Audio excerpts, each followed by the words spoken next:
Ridge Runner Nation, welcome back. We're here with another Trail Talk, and today we've got an interesting interview with Jonathan Bernard. He's the owner of Ohio Valley Running Company, and he has quite the history in the running. He's originally from Athens, moved out west, and came back. So we're going to get into it and hope you enjoy this one. Hi, guys. How's it going? Good. How you doing? Pretty good. Thanks for coming on the show today. Sure. My pleasure. Thanks for having me. Yeah. First, let's start off with maybe a little bit more about who you are and what you do around here in Athens. So my wife and I moved back here about 3.5 years ago.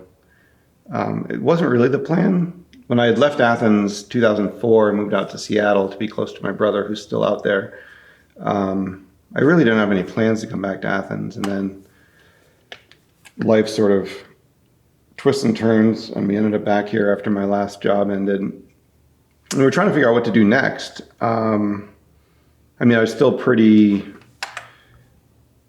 still had an opportunity in my industry that I was working in, but we wanted to slow down the pace a little bit. Mm-hmm. And my parents are both still here. And I had been back here at that point for a couple of months and kind of settled into a little bit of a routine here and started thinking about doing this thing that I had been thinking about for about 5 or 6 years at that point. I originally wrote the business plan for Ohio Valley, for OVRC in 2011, I think, and then wasn't ready to move back. And so when I came back here and we were trying to figure out what to do next, sort of dusted off the business plan and still looked like it was viable. So that was sort of the birth of this place, and then why we also stuck around. Exciting. It's always funny to see how stuff from years ago you may have written or put into the side can come back later. And it was really weird how the whole thing happened. Because I kind of told myself, I'd done retail on and off and service industry on and off for a long time, and I told myself I was never getting back into retail. Mm-hmm. And now I own a retail store, which is, granted, a lot better than being at corporate retail or something. But it's funny, it sucks you back in. Yeah. As does Athens. I mean, Athens is that's really good for that. I mean, there's so many people I know from growing up here that left and came back, or when I see them when they're back, they wish they could come back. So it's Ariana always says if we were from some other town in Ohio, she never would have agreed to it, but she does love. It's a pretty special place. Yeah, maybe we can segue into the Athens running community. Actually, I mean, I think they're pretty good down here. And you've been a part of that, and so has Michael with all the other races that he's done. Kind of build a stronger running community in this area, because we do have lovely trails. Like there are so many options around here to go run in 30 minutes or less. So it's. I mean, we're so lucky. We're so lucky. It's pretty spectacular. I got into trail running out in Seattle when I moved out there. I had not been a runner before I moved out there, and my road running transitioned to trails. And when you do trails, there's tons of trails in that area, obviously, and they're fantastic and they're beautiful. But you have to drive to get there. It's pretty destination. Even like the Issaquah Alps, you still have to drive 30, 45 minutes to get out there. So the fact that we have, basically 100 miles of trail, maybe more within 30 minutes, and 35 miles, probably, maybe a little bit more at Stroud's if you do some mountain backs. That was literally in my backyard when I first moved back. I mean, I had a trail from my backyard to the trails, and it's just, you don't get that in too many places. Especially that much single track that's out there. It's very narrow and ups and downs, and it's not like this huge carved out path that you get in a lot of other recreation areas. Right. Yeah. When I lived in California, it's all super buffed and it's all a lot of fire road out there. Roads. And so when I came back, actually, in 2011 when I started writing the business plan, I talked to a lot of people in the running community here, and it was very road centric. I didn't find a lot of trail runners, and maybe it was just because of who I asked. And then when I came back this last time, 2016, and we settled down here is when I, kind of randomly met Michael and some other folks, and he and I really think alike about trail running in the trail community. And he had started Iron Furnace at that point. We started I said, oh man, I've always thought that, a 50K around Strauss would be good. And he's like, I've already got the route planned. And, sort of like the marriage of SEOTR and the races and OVRC kind of being the hub of running just sort of went hand in hand. And we see this development of not just road running, but, the segment of trail running, which is super important to me because that's sort of, once I got off of roads, I've done a ton of road stuff and road marathons, but once I kind of transitioned to trail, that's really where my passion lies and really what has fueled me as a runner over the course of the last probably 12 years. And just from a retail perspective, there's a lot of stores who may carry one or two trail shoes, unless they're really segmented as a trail or ultra store. There are a few of those around. And they'll do maybe 1 to 3% of trail of their overall purchases in footwear. And we're sort of hovering in the 15% range, which is significantly higher than a store of our size and sales. So that really, shows how the community has rallied around trail running here. And what Athens is now producing some of the young up and coming ultra runners who seem to be doing pretty well. And it's so cool. The people we know, and some of the people that work for me, Isaac and Jimmy and Wesley and Alex and this whole group, that was not my collegiate experience. It's so baffling to me that these kids are, 20. I wish it was. That was my collegiate experience, but, I wasn't a runner back then. I played collegiate soccer and collegiate hockey, but I was not going out and thinking I should go spend my Saturday running 4 or 5 hours in the woods. Right, exactly. My Saturdays were generally spent 3 hours laying flat on a couch trying to recover. But yeah, it's really cool to see in this area, and especially, I've been here 10 years, and watching the kind of evolution over the past 10 years has been pretty cool. So let's take a jump back over to, you said you started running after you moved out west, right? So you were in Seattle at this point, and you started, what drove you to start running? So the deeper answer to that question actually starts here. So in my 20s, my life kind of took a turn, and I'd always done sports growing up. I was a team sport guy. I played hockey and I played baseball, and I kind of did the things you do as a kid. And then I went overseas. I lived in Nairobi, Kenya for my high school years, and I played rugby and field hockey and soccer over there. And I transitioned that to college, and I played ice hockey and soccer in college.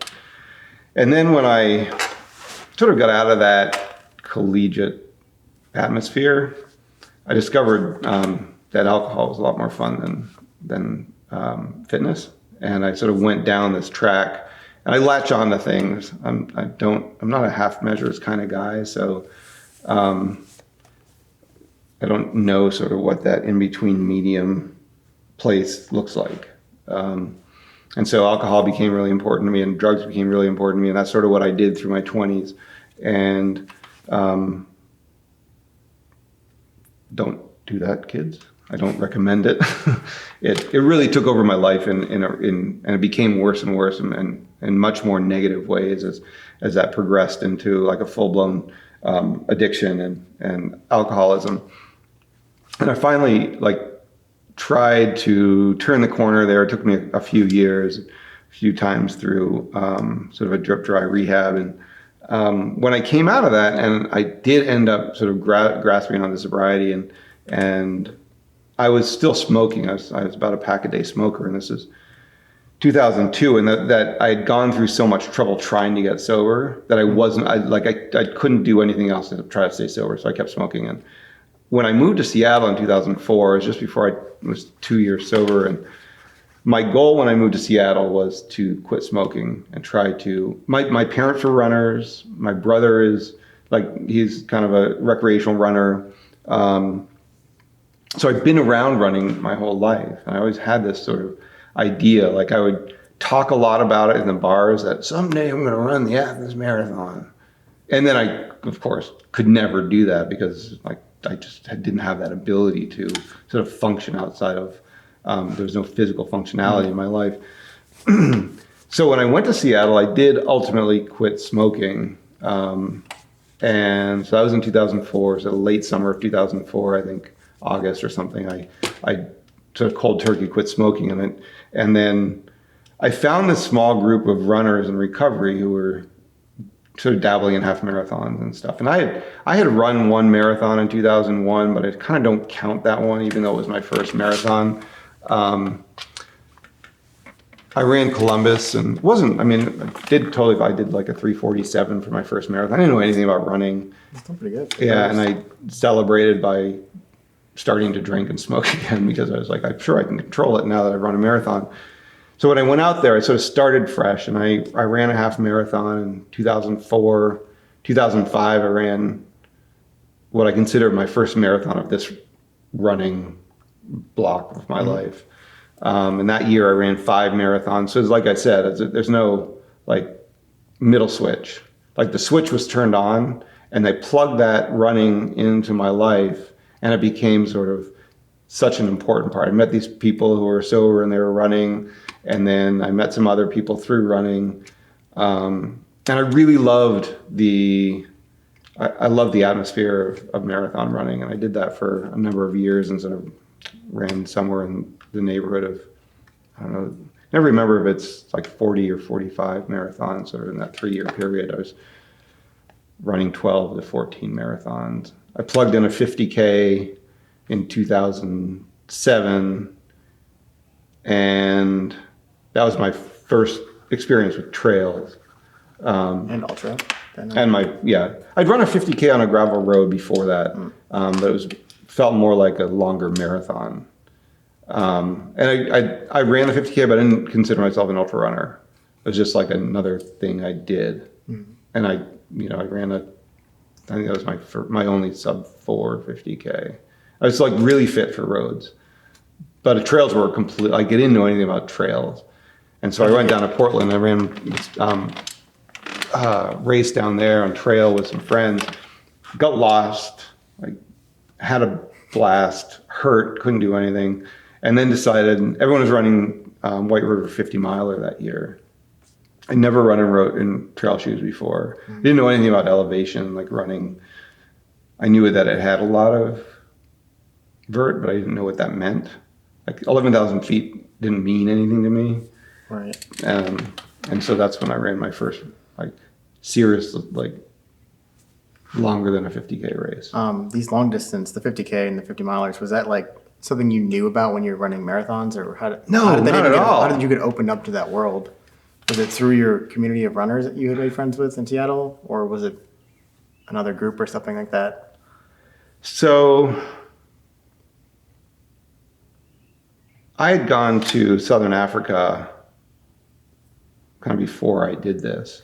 And I went over there because I spent a lot of time in Africa as a kid, and my degree, I actually have a geography degree in African environmental conservation. And so I went over there to try to like find myself. And so I spent 3 months in South Africa and a month in Botswana. And I didn't have a lot to like, in the South Africa time, like I realized relatively quickly that being an outsider, being an American, going to South Africa and trying to get a job, I was sort of 1 degree short of employable. If I had a PhD, maybe I could have made it work. But it was at a time when they were hiring internally, which is great. Like, it shouldn't be like these outsiders coming in and taking jobs away from South Africans, even though I thought that that's what I wanted to do and that's what I'd studied to do. So I had this extra month and I went to Botswana, and I sort of found this house sitting gig up there, and I thought I'll just stay in Africa for another month, and went up there, and I didn't have anything to do except house sit and run. So I just started running a lot, and I met some people, and like South Africans are not still, with comrades and two oceans and all this stuff. I wanted to see how far I could push myself on the roads. Then I came back, and so that's kind of my first introduction to running longer, but that was all like road running.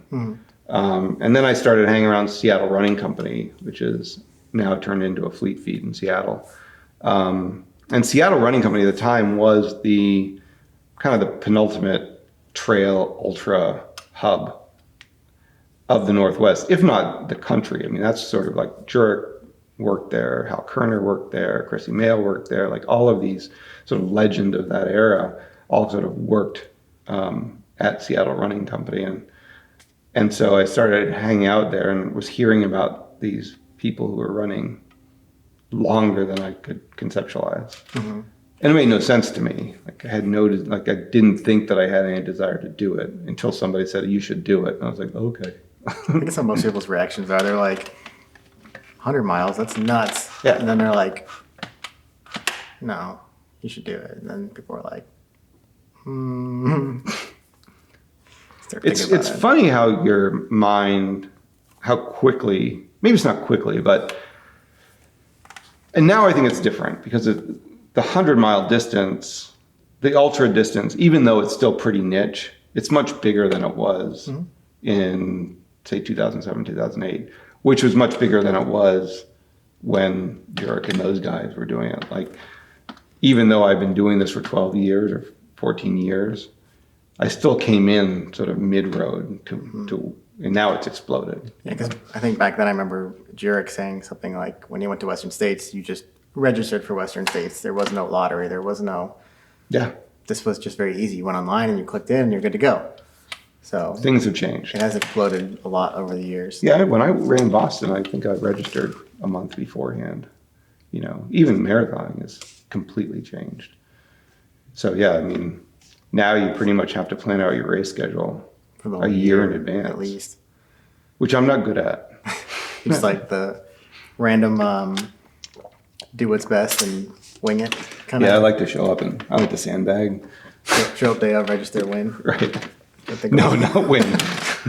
I've won 50K in my life, and it was only because nobody else showed up. So you found the long distance stuff. Yep. And then you moved into finally getting into trail. Yep. So how did that progress from there? Was the 100-mile like immediately on the schedule, or did you dabble in the 50s first, and then we're like, okay, let's go for it? So the first year I ran a 50K and a 50-miler.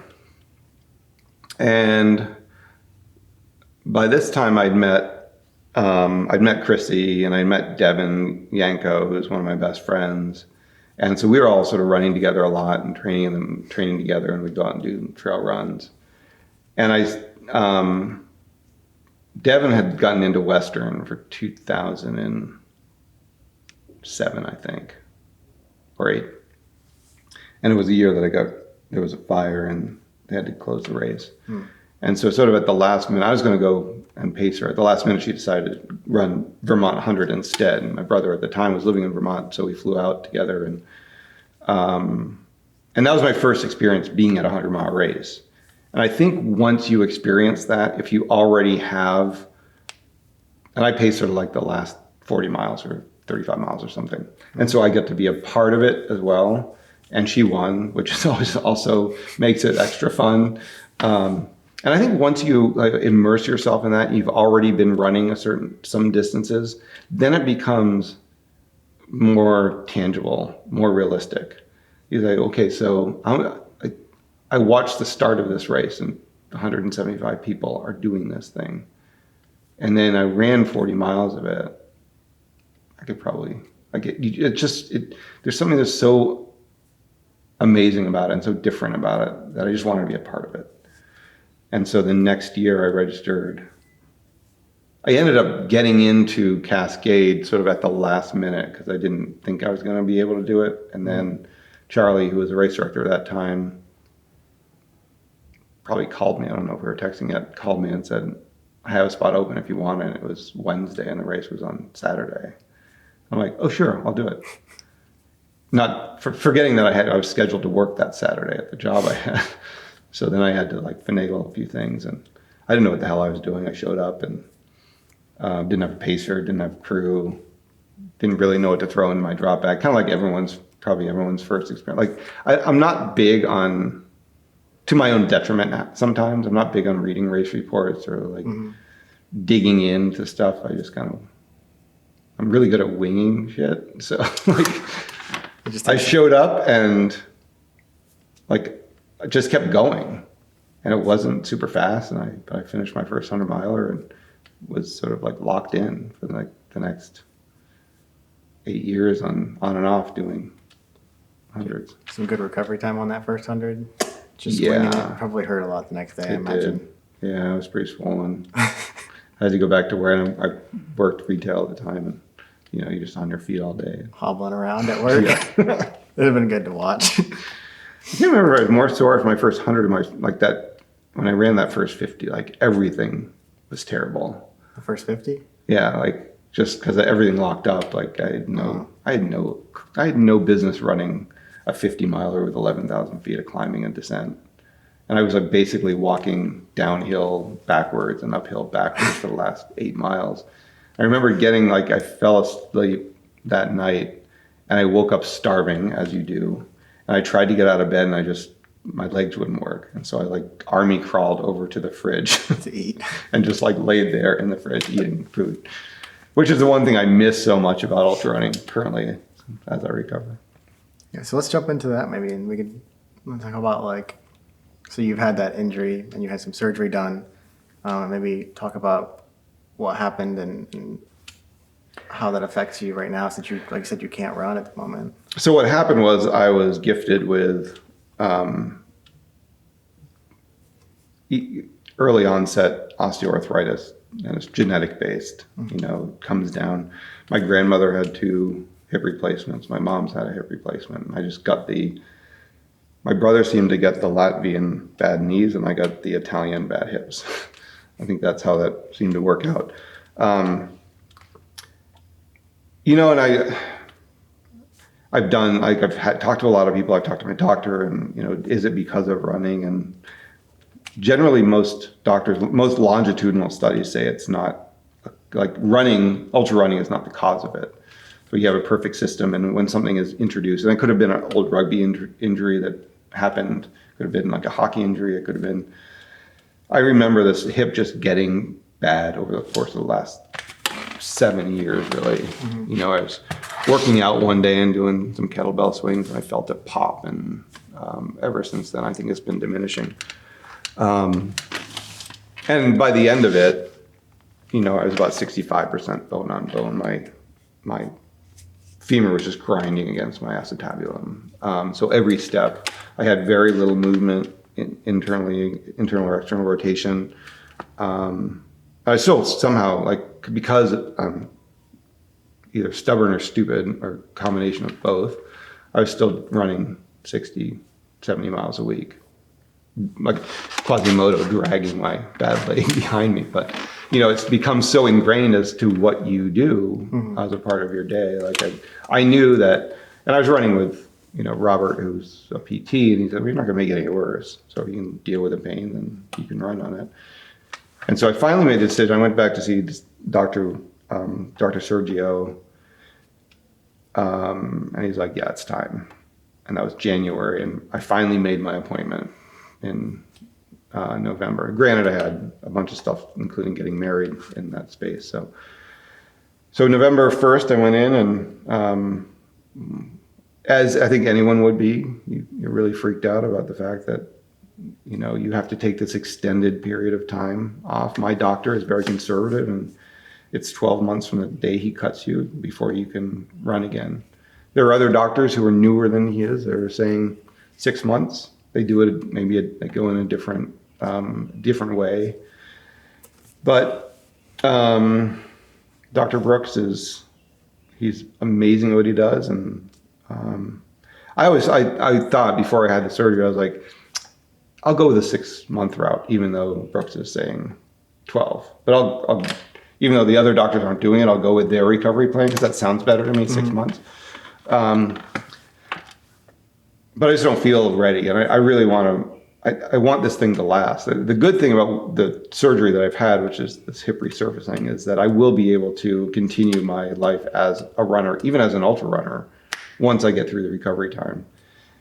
If I had waited and had gone and had to get a full replacement, once that happens, once they cut off your bone, because in a replacement they cut your femur and they put a replacement fall on there. With mine, they left my femur intact and just put a metal cap on top of my femur that's got a little pin in it, and then they shave out your acetabular and put a metal receptor there. So I have a new joint, and it's all. And once it recovers, it's as strong as the bone was, so you can run on it. Andy Jones Wilkins has had both of his done, and he's an old school ultra runner, and he ran Leadville, and he's got a 6-month guy. He ran Hard Rock 10 months after he had his surgery. I don't plan to do that. Like I have no, like right now I have no desire to. I want to run when I'm 85 years old. Like I want to, if I live that long, I still want to be out there shuffling around the So you're, trails. what, now 6 months almost into this? 6 months exactly. Yep. 6.5 really. And so today we're filming this on Friday night. My surgery is scheduled for this coming Wednesday. So I'll drive to Cleveland. It's done at Cleveland Clinic. I'll drive to Cleveland on Tuesday and wait for them to call and tell me what time to go in. The surgery's quick. Like Ariana barely had time from it. This first one, she barely had time to go get lunch before we're done. I think the surgery itself is an hour, less than an hour. But 6 more months of recovery. Well, now it's 12 more months. 12 more months from. Yeah. So my right one was really, really impacted. And so I needed to get that one. There's no doubt about it. I needed to get that one done. Mm-hmm. My left is not nearly as bad, but like sitting here like this with my leg, like I can feel it, but not nearly as bad. It's already starting to, the labrum's gone. So I'm feeling a little bit of bone on bone. It catches a lot. So I could wait. And most people who aren't athletes might wait. Mm-hmm. Because they wouldn't care about the 12-month recovery time. For them, it was just like, well, it's not that bad. I might as well just like keep going. And then when it gets bad, I'll get it done. But I think with an athlete, and even though it's been diagnosed and it needs to be done, and I got severe osteoarthritis and it's been diagnosed. And for me, I want to economize the time off. Mm-hmm. So if I get the other one done now, 6 months in, then I only have 18 months off instead of 24 months. And I know myself. If I wait till November and start running again, and start doing CrossFit again. The things I really love to do that I miss, I will wait until I'm in a wheelchair to have my other side done. So now that I'm sort of in this mindset of recovery and I'm like pretty cool with it, I'm doing okay, I might as well have the other one done now while I'm still sort of like okay with it. How's that been for you in terms of like with running being a huge part of kind of who you define yourself as, not being able to run, and how's that maybe impacted like your mental ability? Are you able to like push through sometimes? Are you changing the running out with a different type of exercise? Or I was really worried about it going into it. Not only is running important to me in my life, but it's become such a fabric of kind of a deeper part of my life. So I started running 2 years after I got sober, and running has always been a big part of that for me. I think I find serenity on the trails. I find spirituality on the trails. And so the fact that that really scared me, and so I had to do a lot of sort of internal work on that and think through and come to peace with it sort of before I went into it. Shockingly, 6 months in, now you might talk to me in 12 months, I might feel differently. But it's been really good. There are days, sure, like not being able to run and owning the running store and having like all the runs start at the store where I always am is hard. I'm like the boy in the bubble, watching his friends go off to play, or the puppy dog who's trapped inside watching the pack of dogs go by and wanting to be outside. I think it got hard occasionally during the winter when I felt sort of claustrophobically stuck inside. But, my like functional fitness or more dynamic type of workouts and running, those are my two things I like to do, neither of which I can do. So Ian Klein was super kind and has let me borrow an elliptigo. And so that is like, I'm allowed to do a lot of stuff. I'm allowed to swim. I'm allowed to do elliptical at the gym. I'm allowed to ride a bike. So I'll probably probably dabble in biking later this summer and see how I like that. But the elliptico it's actually super, super fun. I keep pointing over there because it's off camera. I always thought they were funny when I was running here and I'd see them go by because, there's a pretty good cadre of them around here because Ian studies on them. And now I've just become that guy who's always on the elliptico. So my plan is to do, I'll probably do a longer elliptico ride this weekend before my surgery. And then the clock starts again. And I can't promise you that I'll feel this good mentally or psychologically after this one. And, sort of start the clock over and got to go through this 6 weeks on crutches where you can't really do much. And I did a lot of push-ups, which I'm not technically supposed to be doing, but I talked to Sergio and he said it's fine. So And do some sort of movement. yeah, that's what it is. Like, I'm not really good at sitting still. Like, I'm not good at resting, which is what made me so good at my jobs I've had over the past number of years before I opened this, because I was working 70, 80, 90 hours a week and on planes all the time and, flying back and forth between cities. Like, I'm really good at having that kind of stress in my life. I'm not really good at not having that kind of stress in my life. So, drives my wife crazy, I think. She's really good at it. I think she was a lot more worried about how this would affect me and, would it affect our relationship and our marriage. And we're effectively newlyweds, even though we've been together for 6 years. But ultimately, when you're not running 80 miles a week and not spending all of that time training and running, you have a lot more time to spend with your significant other and your dog. And so that's actually been a pretty wonderful side benefit to this, is that, we're actually spending some really quality time together, which is fantastic. Good to hear. Yeah. And you have more time to Work in your running store. Yeah. And things like that. Cool. So, after 12 months from Wednesday, So May 23rd, 2020, we're having a group run. we'll have a group run. Right, We'll get some cameras. All the Ridge Runner members are welcome to come down. It's not going to be much of a run. It'll be like 30 seconds off and 5 minutes of walking. That's all right. It's still a run. Yeah. What is your plan after that to build up? Are you wanting to go as far as you think you can go without hurting yourself again? Or not hurting yourself again, it wasn't your fault, but without getting hurt or injured, but to go back to the 100 distance, or will you just cap it where you need to cap it? That's a really, really good question, and something that I think about a lot, but I'm not sure I have the answer for. Yes, I have unfinished business that I feel that's completely internal. So I've run Cascade Crest 4 times. I'd love to get my silver buckle, which you get it 5 times. And I love that race. I'd love to go back and do that race. Last time I ran, it was 2014 or 15.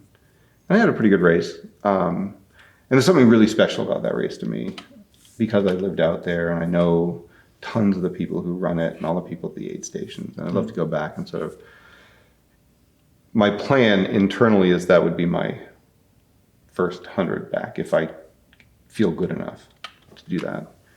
But I don't know. I mean, for me, my running longevity is more important than checking boxes off on something. I really feel like I've had an amazing running career already. Like, if I couldn't ever run another ultra distance or 100 miler, I think I'd be sad, but I'd be okay with it. Like, I've done 7, started 9. Like, that's pretty good. Done 35 ultra distance races. I think I'd like to go back to, I don't know why I suddenly had this craving, but I'd probably like to go back and do Boston again. Like, I'd like to see whether or not my marathon times Still the same, or yeah, I don't think they'll ever be where they were. I don't think I can ever run sub 3 again, but You don't need to run. I'm older now. I don't Just have need to to run a finish. sub 3 anymore. No, you just need to finish. Yeah. I'd love to. I love the Thunder Bunny course. I'd love to be able to go out and run that course again. Not at the race, obviously, but I'd done that a couple of times. A few days after the race, go and run it solo. Like I never had a chance to run Iron Furnace. I just like the last couple of years when I was still running. I was super fit, but I didn't want to like. There's a mental block. Like I didn't think my hip could take a longer distance. I wanted to try to do a 50 and 100, but I just didn't think that I didn't want to pay all the money and take the time away from the store and not be able to finish it. Now I look back and I'm like, damn it, you should have done that. Like, while you still had the. Hopefully you still get the chance to do that. Yeah, we'll see. Time will tell. Yeah, we'll see. I mean, I think everything that I have read and what my doctor has said and other people have been through the surgery, there should be no issue. But there's a very limited delta on. There's not a lot of ultra runners who Right. have Yeah, there's like things. one. That's So AJW. You're a good case study then for Yeah. future, right? Right. Like, this is what happens when you recover for 12 months, like you're Right. supposed to. And then build it back up really, really slowly. And, I'm hoping to do that intelligently and have somebody write out a plan for me. Like, I don't think I'll just like, oh, it's 12 months. Anybody want to run 20 miles this weekend? Like, I don't think that'll happen, but in my head, that conversation happens. But in reality, I know that's not going to happen. It'll be those 30 seconds on and off that you were talking about. Right, exactly. Because even now, like, if I chase my dog around or when Fern's in here, we always play this little chase game. I can feel how weak it is. Just doing, not even a run, but just sort of like speed, walking, shuffling. Like I can feel like I'm not ready. Even though like I can get on elliptical and work pretty hard and get a pretty good workout, I'm not ready for any kind of repetitive force.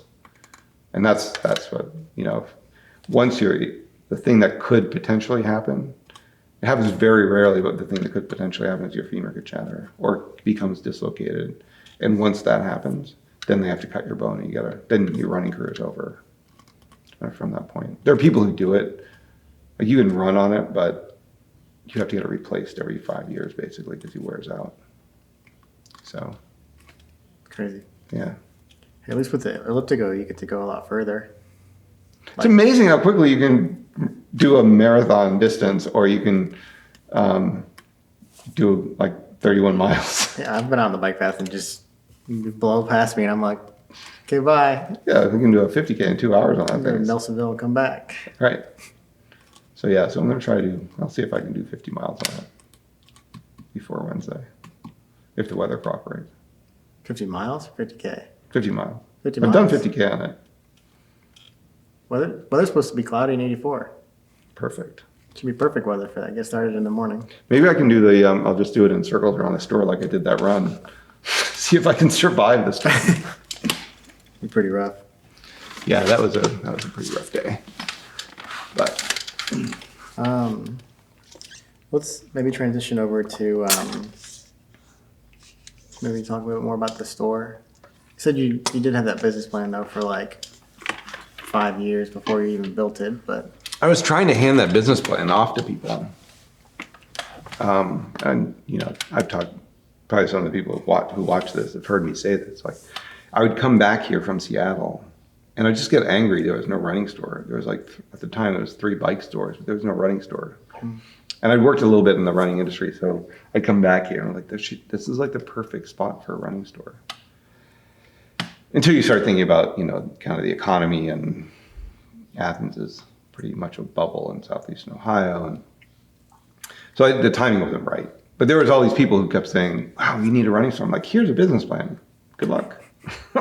And nobody would do it. Nobody wanted to take the risk because it's expensive to open a store. And we self-funded it. Like we didn't get loans or anything. We built it ourselves and funded it ourselves. And I think the timing was just right. Like we talked about what was going on with Team Run Athens and Michael's races, and this community had been built up already. So it was sort of natural. It became a much more seamless transition to open a running store because it was already sort of this base of people. And then sort of slowly building word of mouth with high school kids and the community. We've done no print advertising at all. It's not where people don't, even in Athens, people don't look at it anymore. So what would be maybe your goals for the future of the store? I know you talked about some expansion stuff before, but So I think in the 3 years we've had it gives us quite a bit of time to sort of see, like throw a bunch of stuff at the wall and see what sticks. So you order a bunch of shoes and see which ones work, see which ones don't work. We try, I couldn't wait to get in Patagonia and North Face and see what works and what doesn't work. And my problem is I'm kind of a serial entrepreneur, and I've always done that for the last 8 or 10 years. What I've done is expansion work and opening business and expanding businesses and stuff. So my mind is always sort of like on to the next thing. And so that's where that, like I did want to put a loft in, like the Wine Bar has a loft and Louis has a loft, and they just didn't build this space with a loft because it used to be split down the middle. And so I got plans drawn up and thinking that I would do more outdoor gear and hiking and stuff up there. But we're not seeing the turnover of that business enough to justify. I mean, it would be great to have more floor space because things can get a little jammed in here, but it didn't make sense there's not enough return on that investment. So, I mean, the plan really is to continue to become more sustainable and grow the business, year over, 1 to 2, of course you see this big growth because it's just year 1 when you're slow, to year 2 when you start gaining more traction. Year 2 to 3 is a better indicator, and so we're seeing sort of a nice uptick March, April, and this month, and so we just want to continue to do that. And now, I mean, we really are the only. I don't like it when other businesses in Athens close because you can be seen as an indicator of what the economy is like around here. But when Perfeet, the other shoe store, closed in the mall, I think we're starting to see some of that business drift over, which is helpful for us, of course. And so we're seeing, they had a different business model, but we can adjust pretty quickly because we carry some of the same brands. And I think the thing that we really want to, like the next investment we want to do is we're going to buy a trailer, pull behind trailer, and so we have a mobile unit and brand it.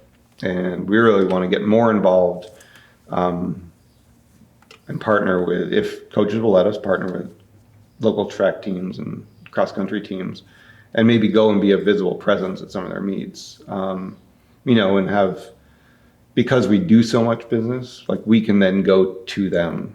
So instead of people driving all the way from Ironton or from Point Pleasant, West Virginia, like we're getting people from much further afield than I thought we would. Then we can actually take the shoes to them and do fittings and, work with, like I think there's a way to probably work with facilities at Ohio University and sort of do some of those work fit things where you go in and fit a bunch of people and then, providers and do more doctor visits and stuff like that. I think we haven't even scratched the surface. Like we barely see university kids and the ones who run, come here. But so I think that's kind of where we see our future. It's scary. I mean, most financial planners would never tell you to take your entire retirement and put it into a niche retail store in the poorest county in Ohio. And that's what we did. So there are days when, Ariana's was like, what the fuck did we do? Because, you're not always riding the crest like November, December, January, or really slow months. And then we go to events with very, other running stores that are big, And then they tell us stories about, they might have 5 running stores in their company, and then they talk to like bigger companies, and everyone says the same thing. There are always cash flow problems, no matter how big or how small you are. And it just kind of like, okay, we're fine, and you sort of like, you have to learn to budget and learn to limp through those times. Because there are times where it's like, this isn't going to work. Like, we're done, And then, something happens, or get a little line of credit and get over that and start regenerating. And so I think now we're sort of seeing now at 3 years, we really have a good grasp, although you're always learning, pretty good grasp of what sells and what doesn't sell. And so we'll transition some of that stuff that doesn't sell out and really focus on what does sell. We do really, really, I love doing different designs. Done all the design work except for, one of Tim's, the new circle design. But I love changing things up and looking for cool apparel that we can get, brand new stuff, and that does really well for us. So I was just trying to keep things fresh. Yeah, seems to be pretty good, and I know I enjoy coming down here and getting shoes, clothes, goos, whatever exists. Typically have it. Yeah, we try. Have at least something in that area. Right. And now I think big old table over there full of Yeti equipment. Yeah, Yeti's the newest brand. I don't know what got I got some bug in me that I wanted to have Yeti last year, and so they only open in our area. They only open 2 accounts every year, and so I contacted the rep blindly, and they couldn't open us last year, and so we became one of the 2 that they're going to open this year. Nice. And who knows? I mean, again, it's one of those things. Like, they've got such a great reputation, and there's I think Dick's might have them and Dunham's might have them, but there's no local dealer around here. And so we'll see. We'll give it a shot and keep them around. And if it doesn't work, then we won't reorder. Try something different. But we're pretty excited about it. Yeah. Plus, I ordered myself one. The beauty of. Yeah.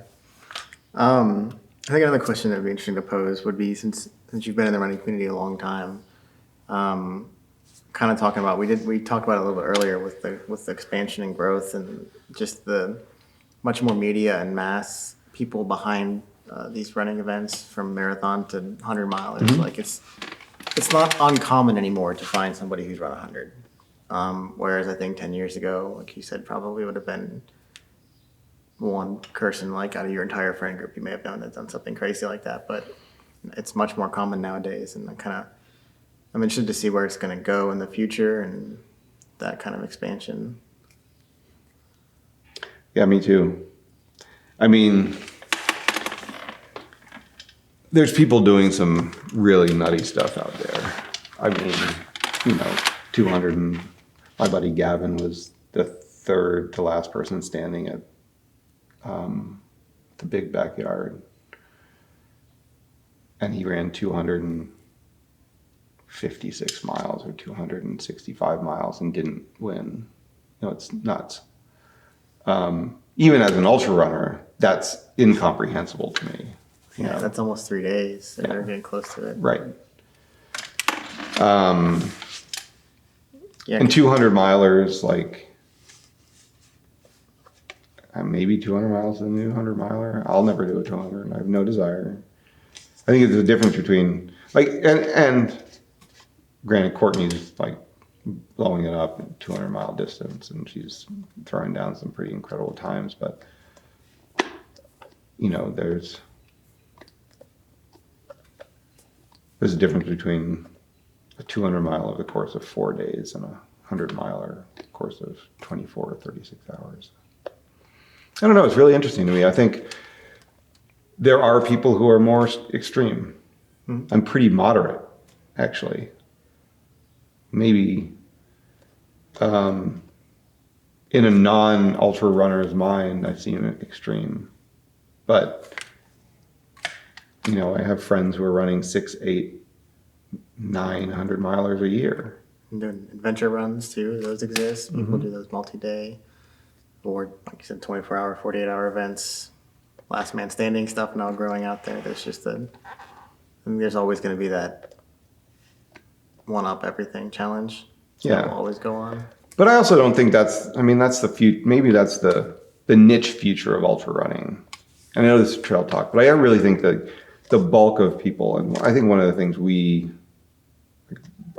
strive really hard to do here is like, I'm actually more excited by people who are coming in and running their first 5K. I don't say more excited, but like that's the kick. Like people who are just taking up running, and they find like that light goes off, and they run their first 5K, or they start running and they walk for a while, and kind of 5Ks are sort of falling off, but now there's color runs and obstacle runs, and OCR is really like I don't know if I would ever do it, but I think it's a pretty cool little niche. Like a guy came in today and he's off down to Virginia to do a 2-day one, and that's his thing. He's all about it.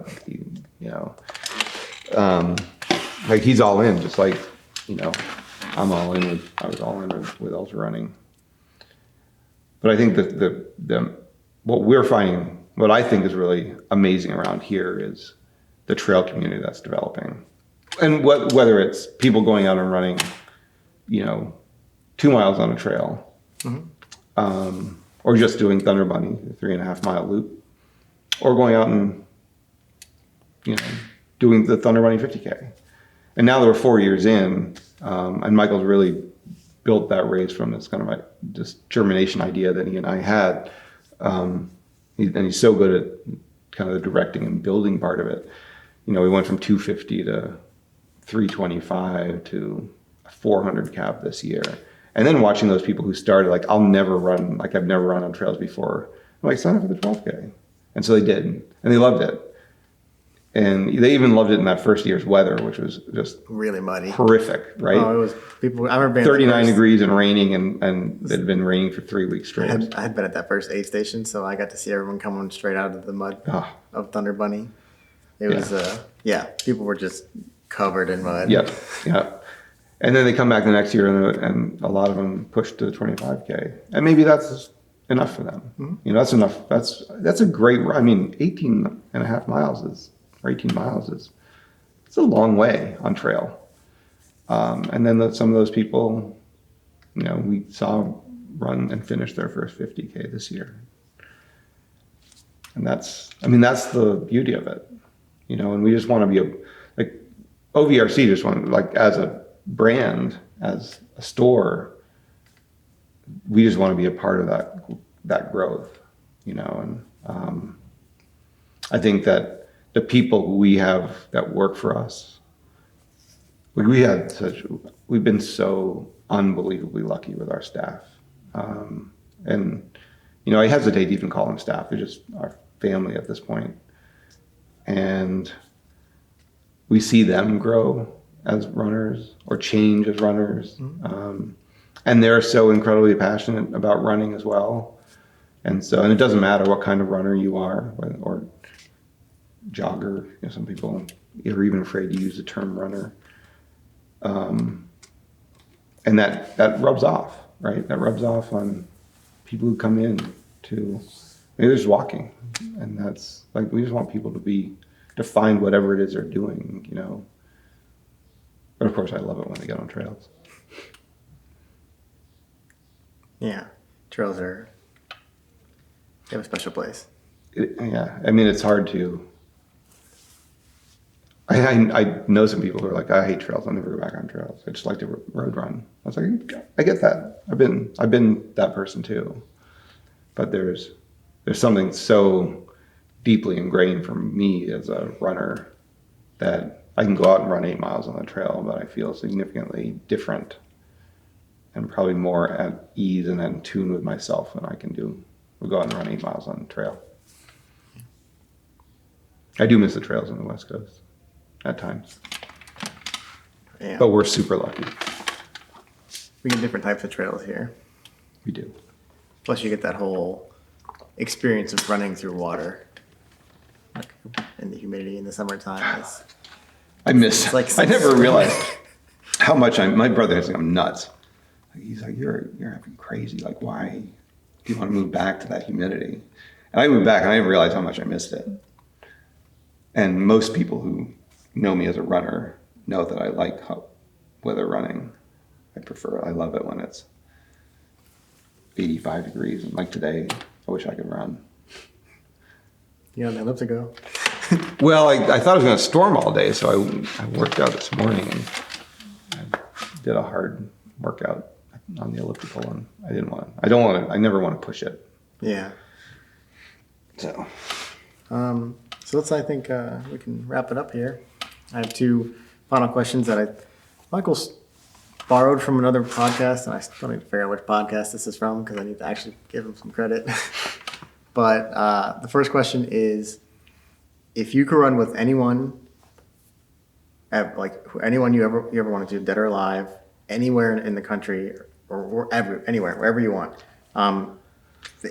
assuming that you could keep up with them or they could keep up with you, who would it be and where would you run?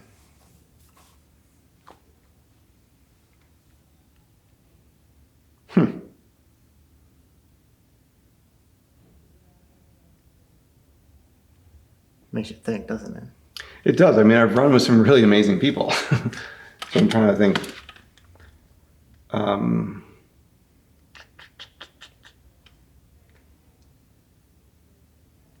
It's funny. I bet a lot of the track guys all say the same thing. They all say Steve Prefontaine. Like pretty much any track guy would say that. I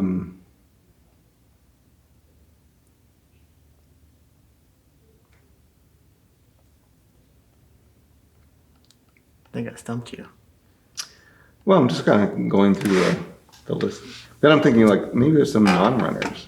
Yeah, you can. Anybody you ever. Anybody. I think it'd be amazing to go and run 5 or 8 miles with Barack Obama and just like shoot the shit. He'd probably keep up with you too. Well, definitely now. But Yeah, I don't know I don't know if he ever quit smoking. where would you run now?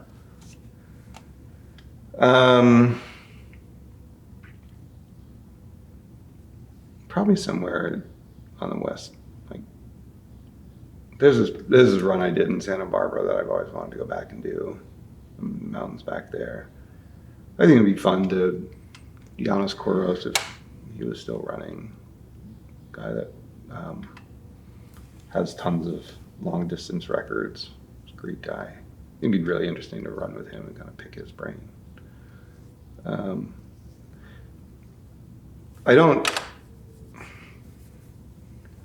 I think I'm a little bit different in that I love to kind of talking to people about their philosophy of running, but I don't really get into the way other people train or, like I said, reading race reports and trying to like delve into the. Yeah. And some people love that stuff. So for me, it's more about like making sure they're an interesting person. I mean, from a very practical sense, I wish I could go out right now and go run 10 miles with Devin because we haven't seen each other in a while. And she and I that's how we kind of catch up and unload, whatever's on our mind, we can talk about on the trails. And it's just been, since our wedding, which was 9 months ago, so we've had a chance to do that. Quite frankly, wish I could go run with you because I just wish I could go run. Just to run. Just anywhere. Just run. Period. Right. Yeah. That's it. Yeah. The better question for when I'm running again, maybe. I think we had a good one from, I think Michael's was John Muir on the PC. Oh, that's a really good one. Yeah. Or the PC. PCD. Yeah. So run out there and run with John Muir just to pick his brain because he's probably. I wonder if he's as philosophical in everyday speech as everyone makes him. Yeah. Edward Abbey would be really cool. So I'm not sure if Edward Abbey ran, but I think he'd be a really interesting person to like go out into the West and where he used to monkey wrench and run 10 miles with him and pick his brain about environmentalism. Yeah. So the second question is more along the lines to see if you're a risk taker, which I have my own. assumptions of what you might do for this one. Is if you had 25 shots from a half court to make, right, to shoot into the basket, and you made one of them, you got $25 million. But if you missed all 25, you went to jail for 25 years. Would you try it? One half court shot, $25 million. Such a ridiculous question. It's supposed to be. Yeah, I'd probably do it. I'm a pretty good outside shooter. I mean, I used to be. So you do that, take that risk then? Yeah, it's a ridiculous question. It's never going to happen. But it's a good one. Would you do it? Yeah, because I've made quite a few half court shots before in my life. So Yeah, but could you do it with the pressure of 25 years in jail? I think I might make more then. Yeah, I true. operate better under pressure. Yeah. I always find that question interesting. It's out there. I think given the fact that you don't have, like, how many people has anyone said no? Yeah. What did Jimmy say? I don't know off the top of my head, but I know Gabe Giordano said no, he wouldn't. He's like, absolutely not. But yeah. So. I mean, I guess, I don't know. Money's not that important to me. Freedom is a lot more important to me. Yeah.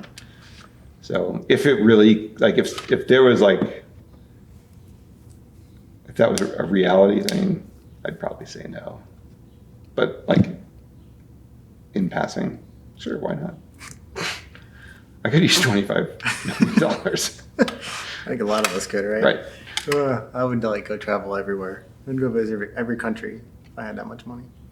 Our plan, we were going to take 2 years and buy an RV and drive around the country and just run every cool trail we could. And then we did this instead. But we don't regret that decision.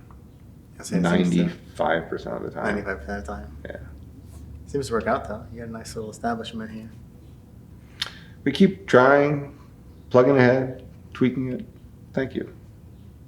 Cool. Well, thanks for taking the time to sit down and talk with pleasure. us. We'll be back out with another episode of Trail Talk as soon as we can. Hope you guys enjoyed this one. Where can we find you on the social medias? Oh, Ohio Valley Running is on Facebook, Instagram. I can't remember if we're Ohio Valley Running Co. on Instagram or OH Valley Running. Anyway. Links will be in the description. Check them out. Yeah. One's on Twitter and they get mixed up. I think it's Ohio Valley Running Co. on Instagram. That's where we do most of our posts. Cool. We'll see y'all next time. Thanks.